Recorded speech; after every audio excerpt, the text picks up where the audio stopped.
والسارق والسارقة فاقطعوا أيديهما جزاء بما كسبا نكالا من الله واللہ عزیز حکیم۔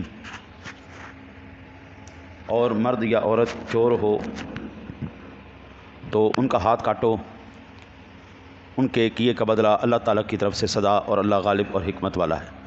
اس آیہ مبارکہ کے ضمن میں اب تک چاروں ائمہ کرام علیہم الرحمن کا جو موقف تھا اور جو ان کا استدلال تھا وہ پیش کیا ہے کہ کب، کس وقت اور کتنی مقدار کی چوری پر ہاتھ کاٹا جائے گا۔ آج اس آیہ مبارکہ کے ضمن میں یہ عرض کرنا ہے کہ وہ صورتیں جن میں چور کا ہاتھ نہیں کاٹا جائے گا۔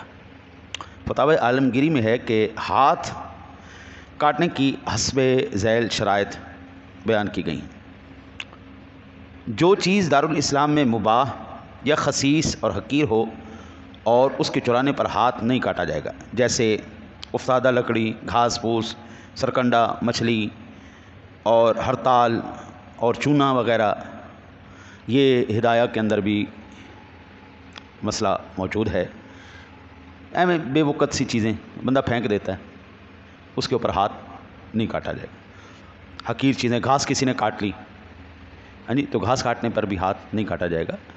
اگر کسی بندے نے پھینکی ہوئی لکڑی، بعض بندوں کو نا جی عادت ہوتی ہے کوڑا بھی جمع کر کے رکھنے کی، گندگی بھی اکٹھی کر کے رکھنے کی، ایویں گندگی جمع کیے رکھیں، تو وہ جو پھینکی ہوئی چیز ہے اس کو اٹھا لیا اس نے، اس پر ہاتھ نہیں کاٹا جائے گا۔ دوسرا، سونا چاندی اگر مٹی یا پتھر میں مخلوط ہو اور اس کو اس شکل میں چرایا جائے تو اس پر حد سرقہ نہیں ہے۔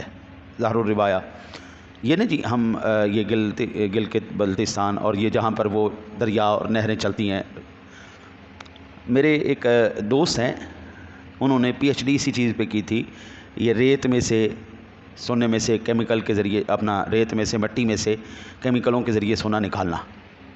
تو وہ دریاؤں کی مٹی کے اندر بھی، ریت کے اندر بھی جو ہے وہ سونے کی کچھ مقدار موجود رہتی، ذرات موجود رہتے ہیں، اس کو مختلف کیمیکل کے ریئیکشن کے ساتھ کر کے پھر اس میں سے نکالا جاتا ہے۔ اگر ایسی کوئی اٹھا لیتا ہے تو اس پر بھی ہاتھ نہیں کاٹا جائے گا۔ اچھا جی، تو ایسی صورت میں ہاتھ نہیں کاٹا جائے گا۔ جو چیز جلد خراب ہو جاتی ہو، جیسے دودھ، گوشت، تازہ پھل، ان کے چرانے پر بھی حد نہیں ہے۔ اور پھر جو پھل درخت پر لگے ہو یا گندم کھیت میں ہو، اس کے چرانے پر بھی حد نہیں۔ قحط کے ایام میں بعام کی چوری پر حد نہیں، خواہ بعام جلد خراب ہونے والا ہو یا نہ ہو، حفاظت میں رکھا گیا ہو یا نہ ہو، اور قحط کا سال نہ ہو، لیکن جس بعام کو چرایا جائے وہ جلد خراب ہونے والا ہے، پھر بھی حد نہیں۔ اور اگر بعام جلد خراب ہونے والا نہ ہو لیکن غیر محفوظ، پھر بھی حد نہیں ہے۔ ٹھیک ہے نا؟ قحط میں پہلے ہی، اب تو اللہ کا کروڑ شکر ہے، احسان ہے کہ اب قحط کا زمانہ جو ہے بھی اور نہیں بھی، دونوں ہی چیزیں ہیں۔ قحط کا زمانہ ہے بھی اور نہیں بھی، مہنگائی اتنی ہو گئی ہے، غریب آدمی کی روٹی بھی پوری ہونا مشکل۔ روٹی چرائی اس نے، کھانے کی کوئی چیز چرائی، سال بھی قحط کا چل رہا ہے جی، پورا نہیں پڑتا، تو ایسی صورت میں بھی ہاتھ نہیں کاٹا جائے گا۔ مٹی کی دیگچی کی چوری میں بھی حد نہیں۔ درخت کو باغ سے جڑ سمیت چرانے پر بھی حد نہیں۔ ہاتھی کے دانت کی چوری میں بھی حد نہیں، بشرطیہ کہ اس کی کوئی چیز بنائی نہ گئی ہو۔ بڑا عرصہ پہلے، 30-35 سال پہلے کی بات ہے، ابا جی رحمۃ اللہ علیہ گئے تھے ادھر مری اور ان علاقوں میں مختلف مزارات پر، اور پھر اسی طرح آپ ایران بھی گئے، عراق بھی گئے، سارے مزارات جو بڑے بڑے اولیاء اللہ کے مزارات ہیں ان پر حاضری دی۔ واپسی پر نا جی وہ ہاتھی کے دانت کا بنا ہوا ایک لیمپ لے کے آئے تھے۔ اس طرح چیزیں وہ تراش کے بناتے ہیں، مختلف قسم کی، کوہار بناتا ہے، کوئی بہت سی چیزیں بنائی جاتی ہیں، وہ چیز نہ ہو، خالی دانت ہو تو اس پر حد نہیں۔ پھر شیشے کی چوری پر حد نہیں۔ جن جانوروں کا شکار کیا جاتا ہے ان کے چرانے پر حد نہیں ہے، خواہ وہ وحشی ہوں یا غیر وحشی، بری ہو یا بحری۔ ٹھیک ہے جی، مہندی، سبزیوں، تازہ پھلوں، گھاس، پانی، گٹھلی اور جانوروں کی کھالوں کے چرانے میں بھی حد نہیں، الا یہ کہ کھال سے مسلح یا کوئی اور چیز بنائی گئی ہو۔ اب تو یہ بہت کم ہے، اب نہیں نظر آتا کہ کھالوں سے جو ہے مصلی وغیرہ بنایا گیا ہو یا مشق وغیرہ بنائی گئی ہو. اب تو ٹینکیاں اور یہ سارا کچھ، کوئی گھر ہوگا شاید جس میں ٹینکی نہ ہو الا ماشاء اللہ، ورنہ ہر گھر کے اوپر ٹینکی پڑی ہوئی ہے. تو وہ پہلے تو زمانہ اور تھا نا جی، مشقوں میں بھر کے لے کے آنا، گھڑوں میں بھر کے پانی لانا، اور پھر اس کے بعد اللہ اکبر اللہ اکبر.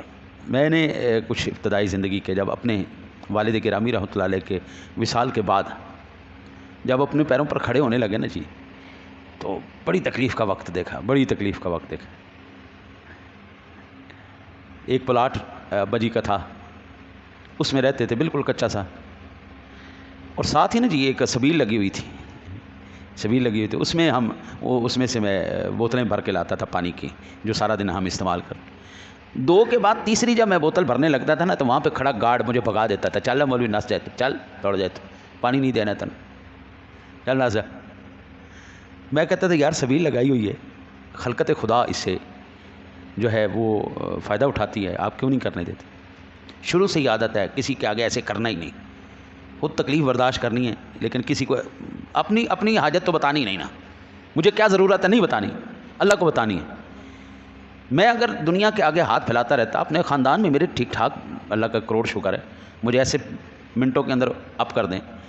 لیکن جب میرا رب ہے تو میں اس سے رشتہ داری کیوں نہ بناؤں، اس کے ساتھ محبت کیوں نہ کریں. وہ وقت بھی آیا جب 3 4 بوتل پانی کی، یہ 1.5 لیٹر کی بوتلیں ہوتی تھی بھر کے، سارا دن بھی گزارا کیا اس میں سے. ہاں جی اللہ اکبر. وہ اب یاد آتا ہے وقت ایسے کب کبھی طاری ہو جاتی.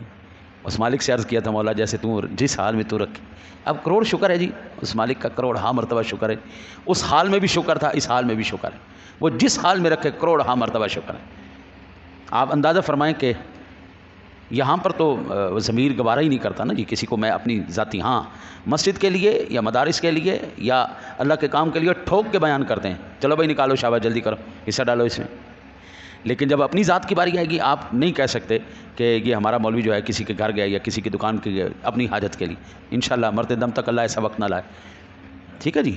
تو ایسی چیزوں پر بالکل کوئی حد نہیں. جو میں نے عرض کیا، تازہ پھلوں پر، سبزیوں پر، گھاس پھوس، پانی، گٹھلی، جانوروں کی کھالوں کو چرانے میں حد نہیں. ٹھیک ہے نا جی، اللہ یہ کہ اس کا مصلی یا کوئی مشق وغیرہ بنائی جائے.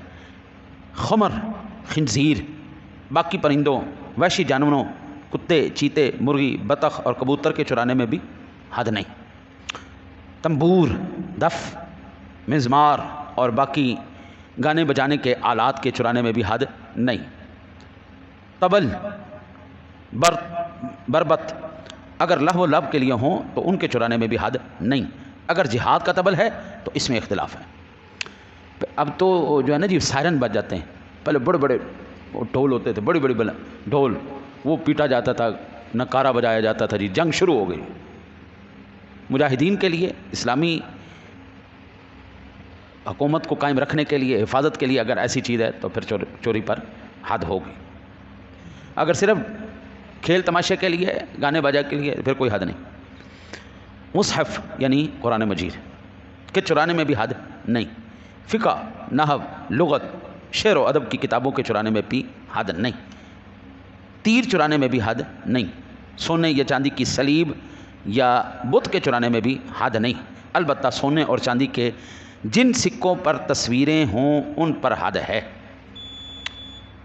ایک اور سماعت فرما لیں، پھر انشاءاللہ زندگی رہی تو مزید اللہ نے توفیق دی تو کل عرض کر دوں گا. بڑی عمر یا سمجھدار غلام کے چرانے میں بھی حد نہیں. یہ چند وجوہات تھیں کہ جن پر چور کا ہاتھ نہیں کاٹا جائے گا. اللہ سے دعا ہے اللہ تعالیٰ آپ کو مجھے قرآن پاک صحیح سمجھ کر اس پر عمل کرنے کی توفیق عطا فرمائے.